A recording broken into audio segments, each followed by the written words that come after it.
in to the Football Guys Fantasy Football Show. It's week 16.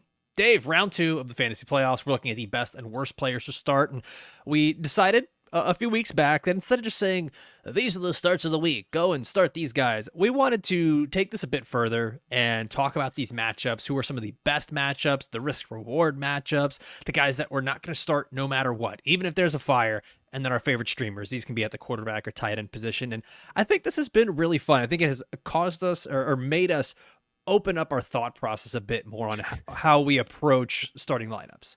As we joked around, a few weeks ago, there wasn't much thought going into the show earlier in the season. It was just like, hey, I like this guy more than consensus. But I mean, that was literally it. I would compare my rankings to consensus and say, hey, this is the biggest standard deviation. I'm 15 spots ahead of consensus on this guy. Let's talk about why I like him.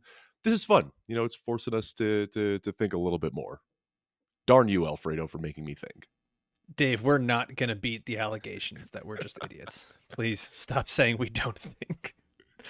All right, so we're going to get into this episode here, but before we do, I just want to remind everybody, we've got a bunch of ways you can enjoy this show. First is on YouTube, so if you're watching right now, please smash that like button, the little thumbs up, just click that, and leave a comment down below with your start-sit questions, and of course, if you're not subscribed to the channel, subscribe to the channel. I know the season might be over or coming to a close really soon, but guess what? We're going to keep doing this in the offseason. We're going to be talking about rookies, free agency, coaching changes, all kinds of stuff. We're going to make sure that you guys stay entertained throughout the offseason. And if you're listening on Apple or Spotify, take a moment to leave a 5-star review. It helps us so much and honestly save our jobs. That's it. That's what you're here for. You're our heroes.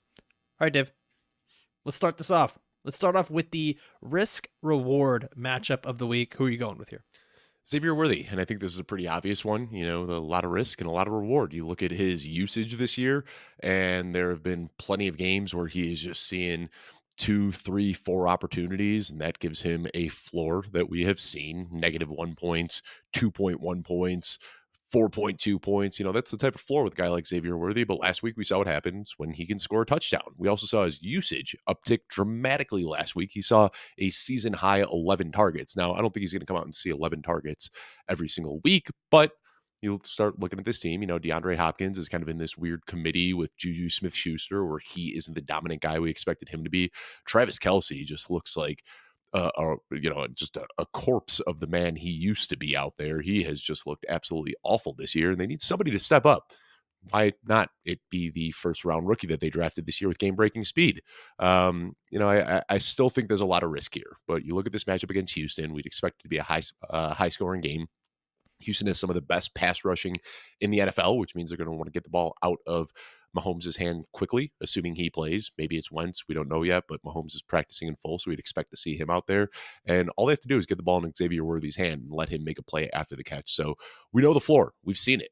Points where he has literally scored below 0 in matchups, but we kind of saw the ceiling last week where he can get 11 targets. He can, rip off a touchdown, and that's kind of what the allure is here for a guy like Xavier Worthy. So putting him back in my lineup as a high risk, high reward guy, but really only if you're looking for somebody that you need in that kind of wide receiver 3 flex range.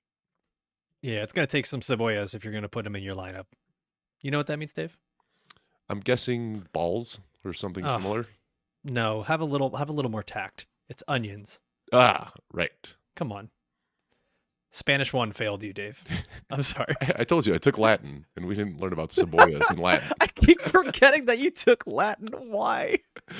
It sounded like a smart thing to do at the time, and it was really just a useless thing to learn.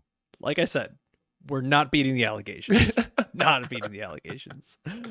All right, I'm gonna give you my risk reward guy here. This one also takes some huevos if you're gonna start this guy, but Kyler Murray. Eggs.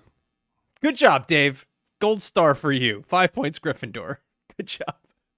Kyler Murray, quarterback for Arizona. It started off beautifully, and I thought that we were looking at a guy who could be the QB1 on the season or a top 3 quarterback and such a great fantasy value. And he's had ups, he's had downs, and it's just been more downs as of late.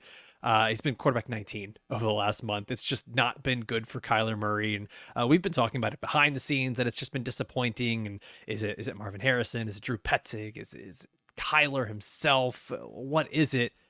I've got him ranked as my quarterback 10 this week, Dave. And that's for me, or it's right on that border of, I think you can start him because of the upside going up against Carolina. They're allowing the 4th most fantasy points to quarterbacks, but there's also a reasonable amount of fear with Kyler starting at quarterback that he could just continue to be this guy that's not even stream worthy. And that's what we've seen over and over and over. The lucky thing here is going up against Carolina. They've just been very friendly to fantasy quarterbacks. Even Cooper Rush had himself a big game last week, and that's no knock on Cooper Rush. Cowboys have been okay lately, but I would like to assume Kyler Murray, far more talented, should have far more fantasy production, but there is that risk reward here. Okay, the Panthers have been a lot more competitive, so this could be something where Kyler's throwing a bit more, but it could also be one of these things where the Cardinals just dominate, and it's going to be James Conner on the ground the entire game, and we see little to no Kyler because he won't be needed. So for me, he's going to be my risk reward start of the week here. Yeah, I mean it's been tough for Kyler, and I'm with you. I mean I've got him as my QB7 on the week, which means that most people are going to start him if they're going off my rankings. But it's been weird. Like he's had some games where he's looked like an MVP level talent, where it's just like there's the Kyler that we know he can be, and then he's had other games where he's timid when it comes to running, and he's not putting the ball where he's supposed to. We haven't seen Trey McBride take the step forward that or not, I'm sorry, not Trey McBride, Marvin Harrison Jr. take the step forward that we expected him to at the pro level. It's just been a weird year all around for Arizona, but you look at this matchup against Carolina, you look at the rushing upside. It's really hard not to start Kyler this week. Did you see the clip of them talking with Kyler about the cold weather that he's going to be playing in this Yes, week? that would be exactly me. A sorry He's Joe like- moment for sure, but it was funny. It was really funny. For those of you who don't know, it was great. They were asking about the cold weather, and he's like, "How cold's it going to be?" And they're like, 35. And he goes, "Well, bleep." Yeah. That's And he plays it off at exactly. first. He's like, it's no big deal. I've played in the cold before, cold weather. It's no big deal. How cold is it going to Yeah. be, by the way? 35. Oh. Like he immediately, that's colder than I thought. That's Call of Duty weather right there. Let's Yeah. see, 35 in Colorado. That's short and hoodie weather. Yeah. Oh, shut up. God. Do you always have to do that? It's Always. just the sun out here Always. is different. It is. To see 35 and sunny in winter is a welcomed day out here in Colorado. Yeah, no, the humidity kills it out here. All right. There's people on the other side of this podcast that are like, shut up about the sun. We're just Yeah. going to go to our next thing here. Dave, best matchup this week in week 16. Who are you going with? Jaxon Smith-Njigba going up against the Minnesota Vikings. They're allowing more points to fantasy wide receivers than any other team out there. If you look just over the last month, they're still second most in points allowed. And they've got a good offense and they've got a good pass rush, which means that teams that play against them are forced to throw the ball often and throw the ball a lot.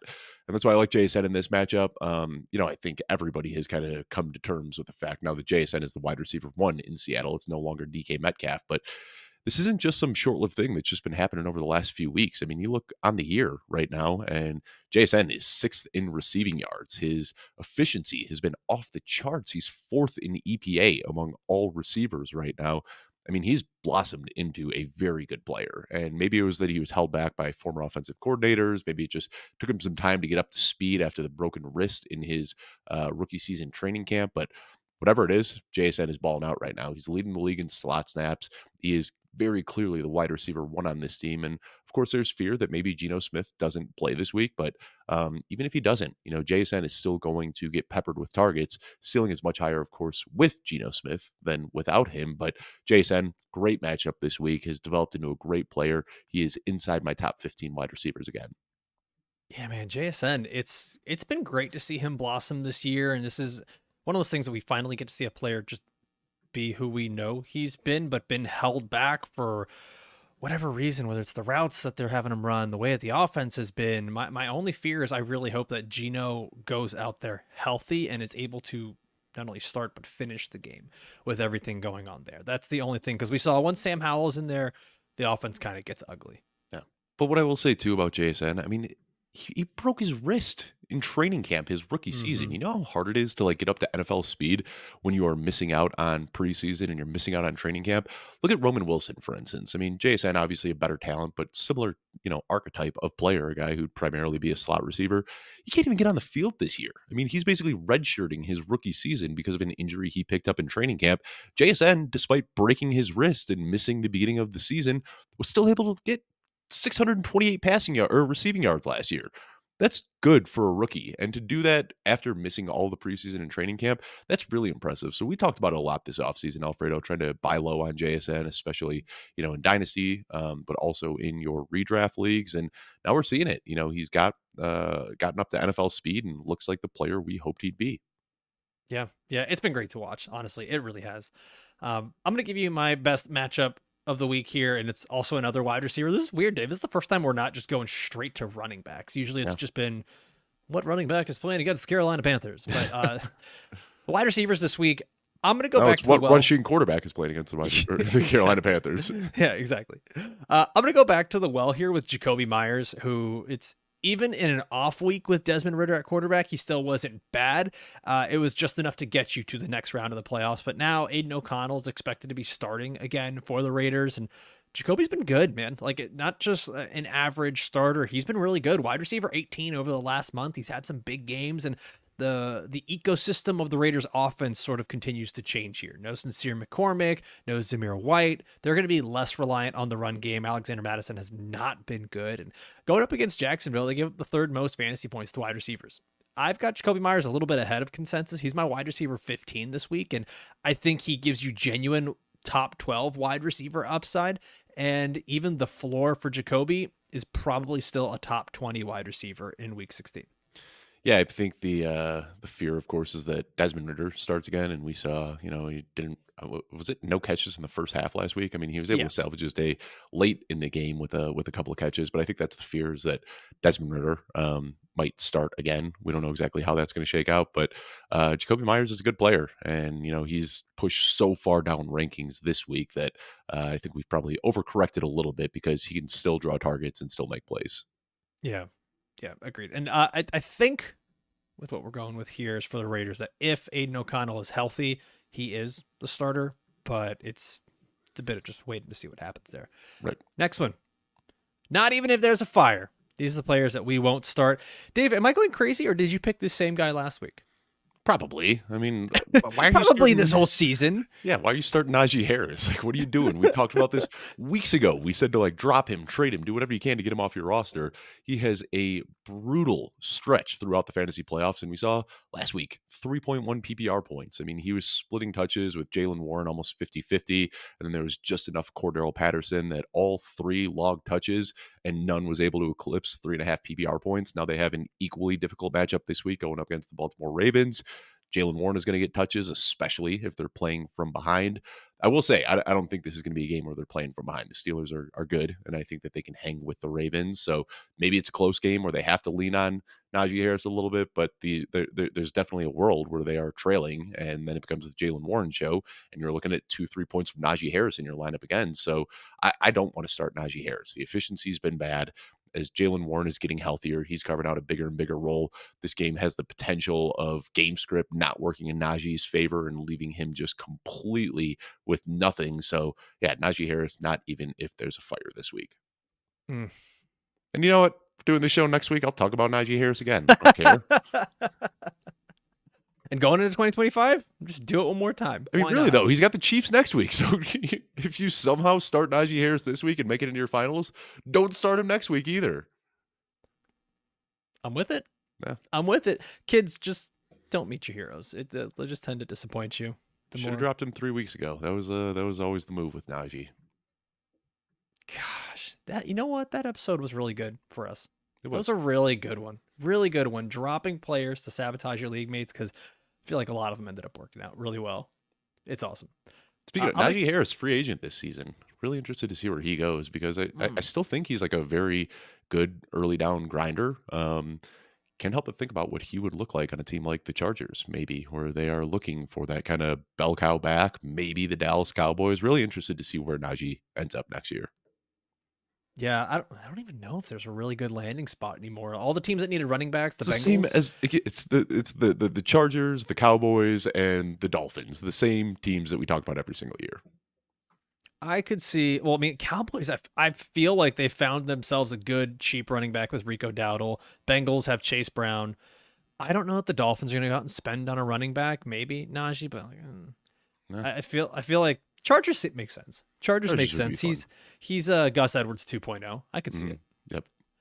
All right, I'm going to give you my guy that I'm not going to start, even if there's 17 different fires, because I can't do it anymore. Deebo Samuel, wide receiver for the San Francisco 49ers. And honestly, I feel like I'm talking to ghosts at this moment because there's probably a 0.3% chance that if you started Deebo Samuel last week, you made it to the next round of the fantasy playoffs, because I did that in a couple leagues, did not make it through in any of them because of Deebo Samuel. And so, yeah, this might be a little personal, but also let's just be pragmatic about it. He's had 6 or less fantasy points over the last 5 games. Deebo, he just doesn't look right. He doesn't look right. The vibes around San Francisco are not great. Going up against the Miami Dolphins here, 4th fewest fantasy points to wide receivers. It's just, I don't know how you can trust putting Deebo Samuel in your lineup. Really, I just don't get it at this point. Yeah, I mean, it's been brutal for Deebo. I don't know if it's injuries or age or what it is, but I'm looking at my rankings right now, man. I am so low on Deebo Samuel. I've got him as my wide receiver 41 on the week, which means, yeah, probably not starting him. I got Amari Cooper, Romeo Dobbs, Adam Thielen, Josh Downs, Keenan Allen, a lot of guys ahead of Deebo Samuel that I wouldn't have expected to be ahead of Deebo Samuel when I had him ranked as a top 15 wide receiver going into the season. This is tough, man. It's tough to. Have you seen this video? It's like a small tangent, but it goes with this. Have you seen this video of Arnold Schwarzenegger walking around New York? He's filming this movie, where I guess he's playing Santa, and Jingle All the Way? No. Hey, Got myself immediately. Hey, you keep that movie out of your mouth. Oh, that's one of my favorite movies. It's a No, that is classic. genuinely. I made Turbo my Man. wife watch it with me recently, and she's like, "Dave, this is the worst Christmas movie ever." And I was like, "What are you talking? It's an action movie made for kids about Christmas. It's got it's amazing." Sinbad With all is due so good in it. respect, your wife is incredibly wrong. Yeah, so I told her, Incredibly I was like, wrong. "If you're gonna force me to watch White Christmas every single year, I am forcing you to watch Jingle All the Way with me every year." That's the agreement we've come to. Great movie. Oh yeah, One of the best Christmas movies ever. Put the and cookie honestly, down. put that cookie down. Anyway, what I was getting Sorry, at Arnold is, Schwarzenegger, Santa. yeah. No, there's a video of him walking around New York, and he's got his big white beard, and he's looking like, looking his age. Like, dude's almost 70, or I think beyond 70 right now. He's looking his age, and there's all these trolls on Twitter that are just like, "Oh man, it's sad to see him like this. Like, Arnold's truly washed," and it's He's just like 77. it's like, leave him alone. He's been a governor. He's been an actor. Now he's nearly 80 years old playing Santa. My God, give the guy a break. Yeah. Arnold Deebo Schwarzenegger Samuel, though. at 77 years old, he could outlift both of us. Like, Oh, no question easy. about it. Yeah. Easy. But that's how I feel watching Deebo Samuel at this point. It's like watching 77-year-old Arnold Schwarzenegger play Santa. I mean, it's been like inopportune drops at like the worst possible times. Like, Deebo Samuel, his biggest probably, I think his biggest trait as a football player is his tackle breaking ability. I mean, he has just consistently throughout his entire career just run through defenders, whether it be in the open field, in between the tackles. He can't break a tackle to save his life right now. Like, he's going down on first contact every single time he touches the ball. I was hoping that maybe with Christian McCaffrey now on IR for the rest of the season, they'd say, "All right, well, Deebo, we're putting you back in that role that we had you in 2021, where you're just kind of be our RB1." But seems like they like what they found in Isaac Orendo. He's just handling all the touches out of the backfield there. There just isn't a lot left over for Deebo. It's bad, man. It's bad. If the Niners miss the playoffs, which it's looking more and more likely by the week, I don't think the band stays together. I think Christian McCaffrey's going elsewhere. I think Shanahan's going elsewhere. I think there's a lot going on. I mean, no Brandon Ayuk, no Christian McCaffrey. Like, if Deebo Samuel can't get it done without those two, it's going to be tough, and we'll see. I mean, I'm sure there's some team out there, Carolina Panthers, Dallas Cowboys, one of those teams that always seems to make a bad offseason trade. I was about to say, I love that you just keep listing the Dallas Cowboys for every single free agent that no one wants. Yeah. Yeah, but I mean, you're telling me like Jerry Jones probably hasn't watched a football game in like 3 years, and if somebody calls him up and is like, "Hey, you want Deebo Samuel?" He'll be like, "Yeah, let's do it." Wait a second. We can't do this and not talk about Woody Johnson and the Jerry Jeudy trade that could have happened. Yeah. So for those of you who don't know, there was a report that Joe Douglas, former GM of the New York Jets, am I getting it right? I feel like the Jets season is okay. Yeah, the Jets I don't know if he was officially fired yet, but I think they were going to fire him. He's been pre-fired. Got it. Oh, he's the co-owner. Yeah, he's running the team as the president, but he's also the co-owner, so he's not going to get fired. He owns. No, not Woody Johnson. I'm talking about Joe Douglas, the GM. Yeah, he's gone. Yeah. Okay, so that's okay. I knew I didn't have that mixed up. So Joe Douglas has been fired, but he was the GM of the Jets. He wanted to make an off-season trade for Jerry Jeudy, where it was just like some mid to late round picks, and you get him on the team.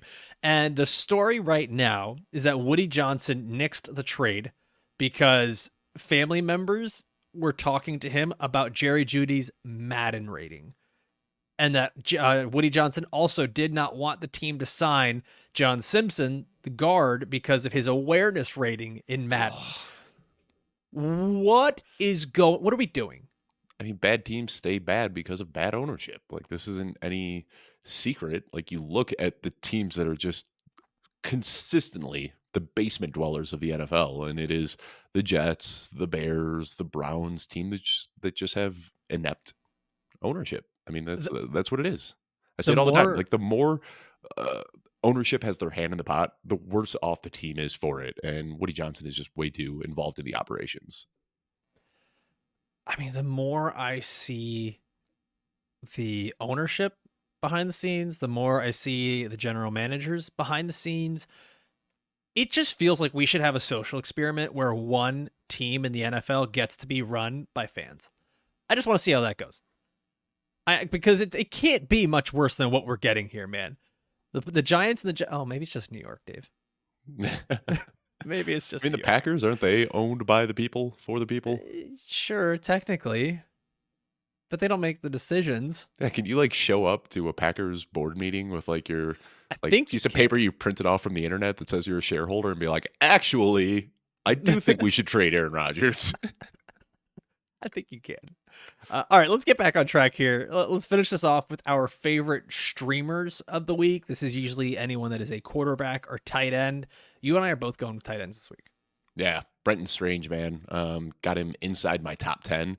Evan Ingram wasn't really doing anything special in Jacksonville. I mean, he was getting a lot of targets and he was catching the ball 3 yards beyond the line of scrimmage and falling over on first contact. And turns out Brenton Strange can do the same exact thing. He's really good at just running these little 3 yard in breaking routes, catching the ball and falling over on first contact. We saw 11 catches for 11 receptions on 12 targets last week. Granted, he only had, I think, 73 yards. I mean, nothing to write home about, but if he continues getting that usage, you got to hope that he can have at least one explosive play, maybe find the end zone once.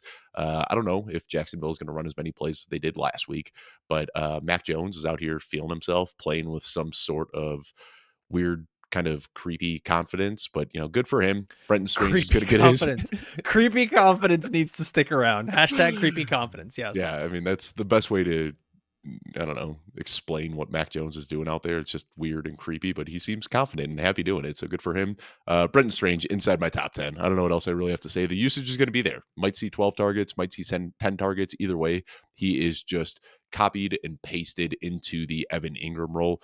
So this week, like I said, I got him inside my top 10, with DTR getting the start in Cleveland. I've got Brenton Strange ahead of David Njoku. I've got him ahead of Tucker Kraft, Hunter Henry, Dalton Kincaid, quite a few guys that, you've kind of been relying on as a tight end this season that I have Brenton Strange ahead of this and next week. Yeah, he's my tight end 9 this week, ahead of a lot of the same guys you listed: Tucker Kraft, Hunter Henry, Jake Ferguson, Dalton Kincaid, Cade Otton. Ugh, Kyle Pitts, tight end 18. Ugh. Yeah. Since we're on Christmas movies, that felt very much like Home Alone. Buzz, your girlfriend. Woof. That's Kyle Pitts. Woof. Okay, I'm gonna give you one of my favorite tight end streamers for this week. It would have been Brenton Strange, but you wrote it first on the show sheet. I'm gonna go with Pat Freiermuth here, tight end for the Pittsburgh Steelers. George Pickens, his status remains up in the air. He didn't practice on Wednesday, but we've seen when he's out, and honestly, even when he's in, Pat Freiermuth has still been pretty good. He's not just pretty good, very, very good. He's been the tight end 3 over the last month. Dave, only Trey McBride and Jonnu Smith have been better than Pat Freiermuth over the last 4 games here. And it's a good matchup. Going up against the Baltimore Ravens, they're allowing the 10th most fantasy points to tight ends. You're talking about George Pickens potentially being out. That's just more and more targets going to Russell Wilson. And I know that we tend to say that these AFC North games end up being these like knockdown, drag out, run the ball type of matchups, but we're looking at 2 teams that are actually throwing the ball pretty well here. And I think that we're going to see a bit more of that. So Pat Freiermuth, he remains a really good tight end streamer this week. Let me tell you a sad story here, Alfredo. I love sad stories. Last week, I had Pat Freiermuth in my lineup as my tight end. And then I swapped him out for Brenton Strange. And then right before kickoff, I said, Hunter Henry's still available. And I totally just, everybody was steaming up Hunter Henry. And I didn't feel good about it. I liked Pat Freiermuth without George Pickens. I liked Brenton Strange in the Evan Ingram role. And last minute, dropped Brenton Strange, put Hunter Henry in my lineup, and I lost by 2 points. Had I just gone with Strange or Freiermuth, I'd be sitting round 2 in the semis right now. But Hunter Henry, he's the guy right now that has been drawing the targets, but I just don't have faith in him. So I've got both of the guys that we talked about as streamers, Pat Freiermuth and Brenton Strange. Got them both ahead of Hunter Henry this week as my tight end 8 and tight end 9. I think you've miscategorized that as a sad story. It's more of a comedy, dark comedy. Can we put it at that? I mean, tragedy and comedy, they overlap in a lot of different ways. It's not a comedy for me. Maybe for the viewer and the listener, but no, it's very much a tragedy for me. I laughed. I had a great time. All right, let's go to our listener questions here. Those have been our best and worst starts for week 16, but we know that you guys have your own personal questions that you need for your lineups this week. And Dave, I like this one that we got here. You got a DM. Which, by the way, everybody, go run and DM Dave as quickly as you can. He loves it. Yeah, I do my best to find all the start-sit questions in between all of the, I won't say, a lot of weird bots that I get on on Twitter. This first one, we're not exploring that. The first one here comes from. Sorry, I just opened up my message request and laughed out loud at the first one in there. Hot women, sexy underwear, like. Okay, where's your start sit question? Yeah, somewhere in here. Who knows? Yeah, well, right back. Ask them who they're starting this week in the flex. Anyways, first question here comes from Barry Horse, which, I mean, this could go either way. That could be a person, it could be a bot. We don't know.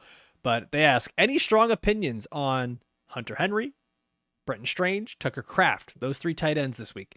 Doubt the EV is very different between them all, but I'm leaning Strange. 0.69 PPR. Oh, nice. Great league setting. Yeah. Hilarious league setting. So, Dave, let's discuss.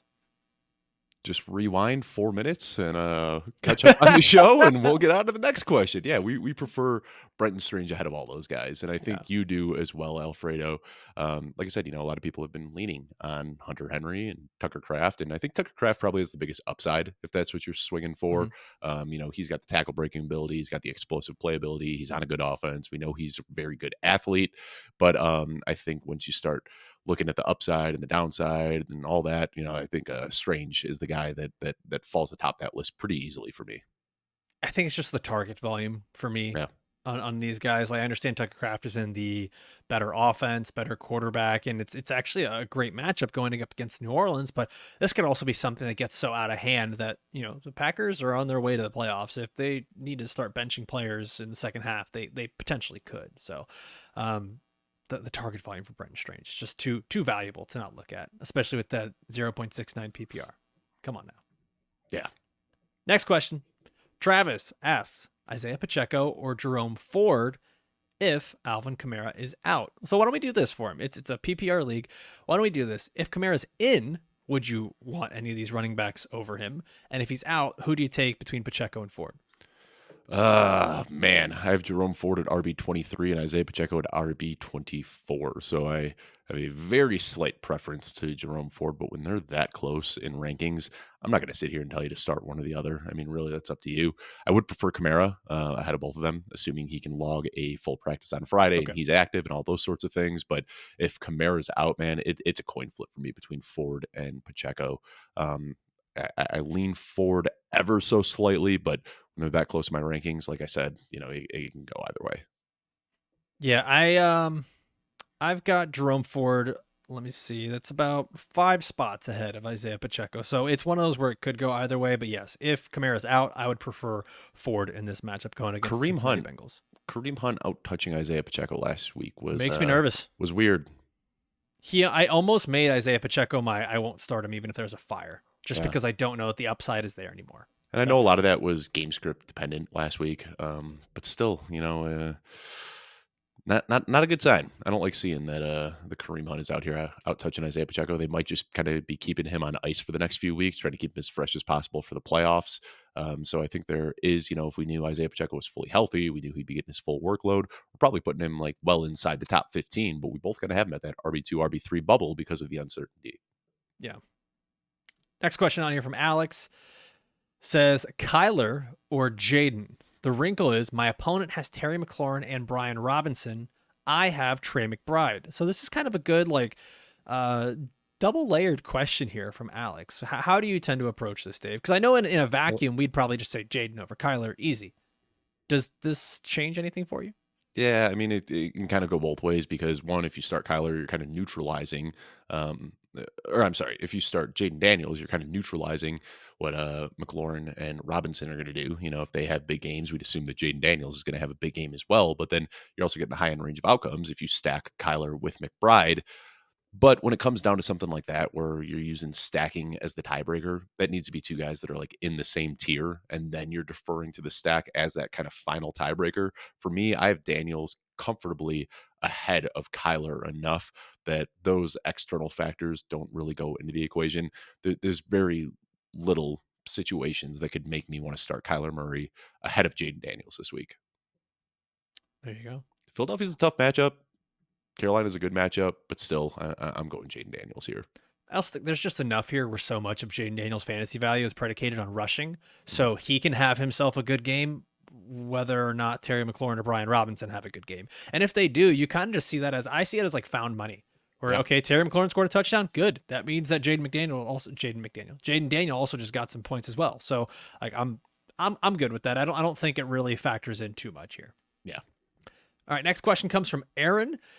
He asks, Breece Hall or Cooper Kupp in the flex? This is half PPR. Kupp pretty easily for me. And I know we got the 0 last week. It sucked. Congrats on making it into the next round with Cooper Kupp, by the way, and Breece Hall. Congrats. I see you said some of the other players you were starting. I'm sure, Gibbs and Connor definitely helped you there. And Neighbors and Connor helped you get there last week. And Gibbs is going to have a huge week now with no David Montgomery. But for me, it's Kupp pretty easily. It's just understanding that there's going to be at least snaps there, whereas Breece, we just don't know what's going to happen. We really don't. We could be seeing a lot of those backup running backs. Next question here comes from Chris, who asks Sam Darnold or Jaden Daniels at quarterback. This one seems easy to me, but go for it, Dave. I got Daniels well ahead of Sam Darnold this week. Same, not not too far ahead. Matchup, Eagles are a tough matchup, but Seattle's a tough matchup too. Yeah. I'm still very much Jaden Daniels. I think he provides you the safe rushing floor with the high upside of the passing. Something's got to give here. This is very much so the immovable object and an unstoppable force. But I don't know, man. I think when you look at this matchup, NFC East matchup, I think both teams are going to be putting it all out there. It's on paper a tough matchup for Daniels, but his ceiling is just so high. I can't stomach it. And this is something Chris Harris talks about when I go on his show all the time. Like, what can you live with and what can't you live with? Can you live with starting Sam Darnold while Jaden Daniels puts up 40 points on your bench and loses you the week? Because that's a possibility. And I could not, sleep well at night knowing that I benched Jaden Daniels if he ends up having a huge game. Yeah, that one would kill me. This is one of those times where I'll just say, start your starters. Start the guys that got you here. Jaden Daniels, absolutely that guy. Next question on here from Andy. It lists a lot of players, so I'm going to do my best to try to interpret this. Andy said, Allen, DJ Moore, Neighbors, Jonathan Taylor, Nico, or Wilson as my flex.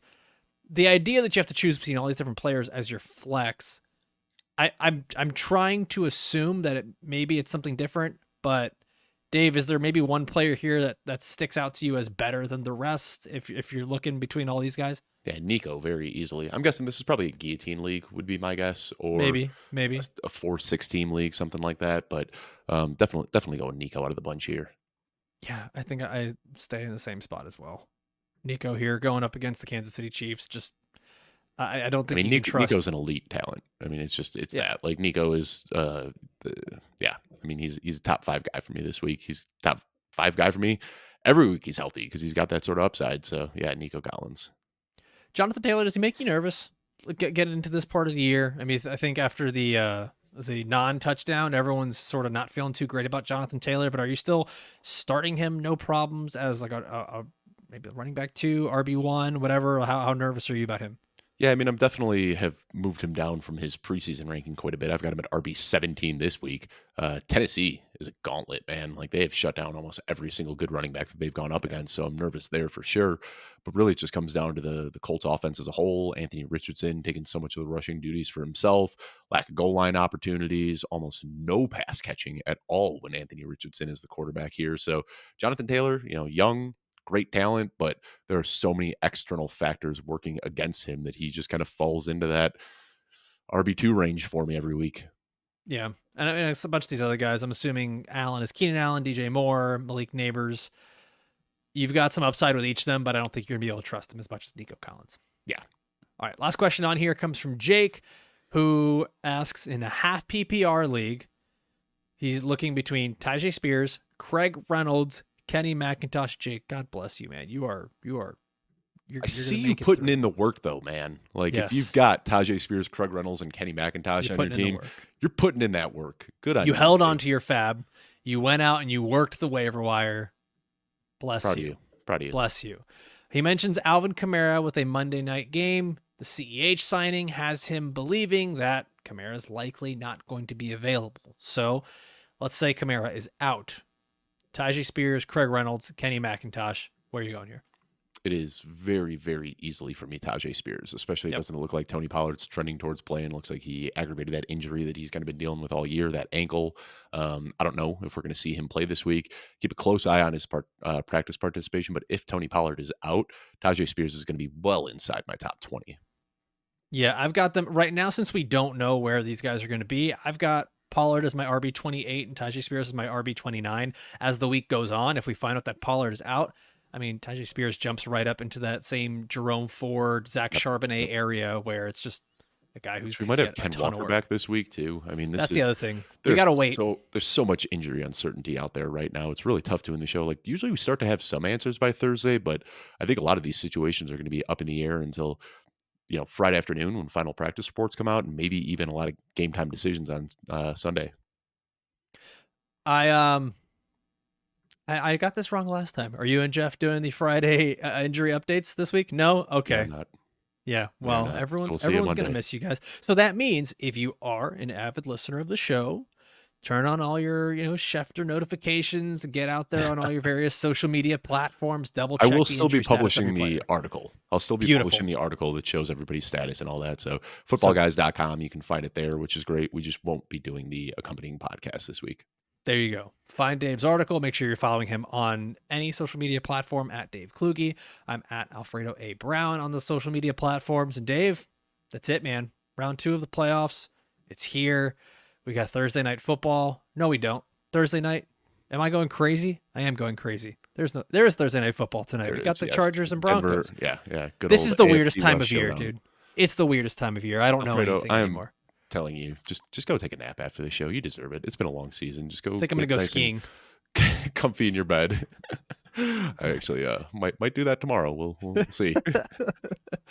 All right. Well, we will be back again together on Monday for the Week 17 waiver wire, our last waiver wire show of the season. And like I mentioned before, don't just go and hibernate for 6 months and then come back to us again next fantasy football season. If this ends up being your last week, we're going to be doing a lot of really fun off-season stuff, talking about rookies, talking about the NFL draft and the combine and coaching changes, free agency moves. And it's going to get weird. It's going to get weird this off-season. We're going to do we're going to loosen up the purse strings a bit and try to do some fun stuff with some great guests and some cool topics. And we're going to have a bunch of fun. Speaking of Alfredo. Yes. Speaking of.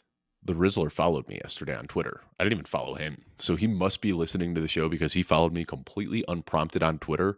My you know what that means? Talking to his people, and we'll hope to have him on the show at least once this offseason.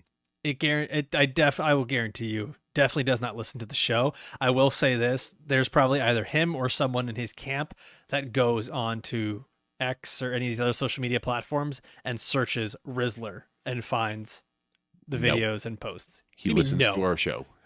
Just don't No. pop this bubble. Nope. I love Nope. Rizzler. If you're listening, we love you, buddy. Thanks for tuning in. Okay. Okay. That's going to be a fun episode. Can't wait for that one. As always, want to thank everybody for watching and listening all the way through. For myself, for Dave, we'll see you next time. Adios.